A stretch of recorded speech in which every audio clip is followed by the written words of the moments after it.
She posted two beautiful photos, her husband, her sons, her growing family, and then nothing. No photo, no mention, not even a single word. For her own father, on Father's Day. Princess Eugenie blanked Prince Andrew completely, and the reason why is far darker than anyone is saying out loud. Now, this was not a mistake. This was not a forgotten tag.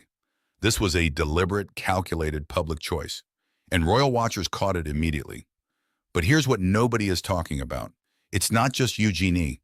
Her sister Beatrice is doing the exact same thing. Both daughters, slowly, quietly, walking away from their own father. And when you find out what Prince Andrew has done and what he's still going through right now, you'll understand why these two women felt they had no other option. Wait until you hear what's been happening behind those palace doors. June 21st, Father's Day. Princess Eugenie opens Instagram. She shares two never-before-seen family photos. In the first, her husband Jack Brooksbank walking hand in hand with their two little boys. August, 5 years old. Ernest, 3 years old. Two tiny hands in their fathers.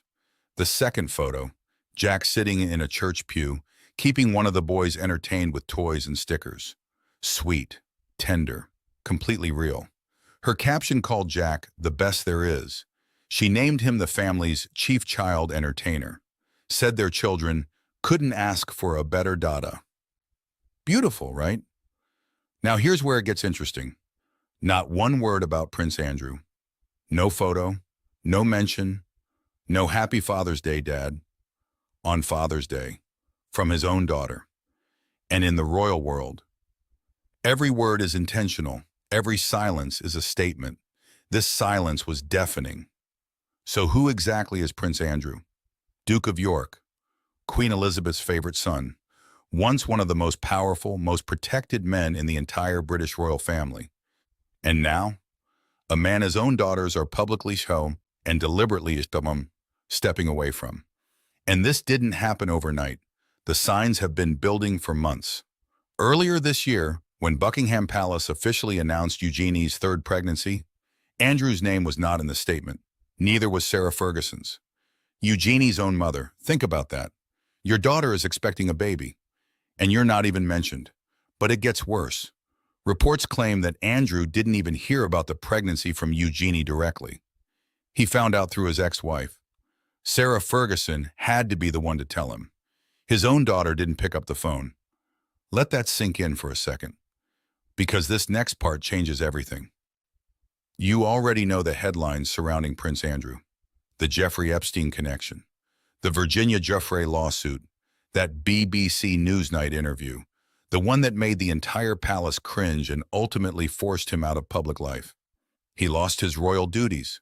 He lost his military titles. He was stripped of his HRH. And then, earlier this year, things escalated even further. Andrew was arrested, and then came the final blow. He was forced out of Royal Lodge, the home he had lived in for years. The walls had completely closed in. And Eugenie and Beatrice? Sources close to the family say the sisters made a conscious decision, not out of hatred, but out of self-preservation. They have children of their own now. They have reputations to protect. They have futures to build. And in the brutal, unforgiving world of the royal family, sometimes protecting your family means making the most painful choices imaginable. But here's the twist nobody saw coming. Andrew's scandal didn't just destroy his life, it pulled his daughters right into the fire with him. King Charles, Eugenie's own uncle, has now ordered a formal review of the housing arrangements for both Eugenie and Beatrice. Beatrice lives at St. James's Palace. Eugenie lives at Ivy Cottage in Kensington Palace. Both properties leased at rates significantly below market value. And the National Audit Office just flagged it. Now lawmakers are asking the questions the palace never wanted asked. Should non-working royals be living in crown properties at cut-price rates? Is this arrangement transparent enough for a modern monarchy? And here's the part that ties it all together. This review was directly triggered by the controversy surrounding Prince Andrew's lease at Royal Lodge. His mess, his scandal, his fall from grace. And now his daughters are under the microscope because of it. So when you look at Eugenie's Father's Day post again, when you see those two warm photos of Jack and the boys, and you notice the name that's missing. You realize it wasn't just an emotional choice. It was a strategic one. She is trying to separate her story from his. She is trying to make sure that when the world sees Princess Eugenie, they see her, not his shadow. That Father's Day post was not just a tribute to her husband. It was a declaration. This is my family. This is the man I stand with, and I am building something he cannot take down. That silence about Andrew, it said more than any caption ever could. And that is the story hiding behind one Instagram post. A daughter, a father, and a silence the whole world noticed. Now I want to hear from you. Do you think Eugenie made the right call, distancing herself from Prince Andrew? Or do you believe that no matter what a parent does, they still deserve acknowledgement? Drop your thoughts below. Are you Team Eugenie, or do you feel sorry for Andrew? And if this story made you think, hit that like button and subscribe if you haven't already. Because stories like this one, the ones the palace hopes you'll miss, we cover them every single week.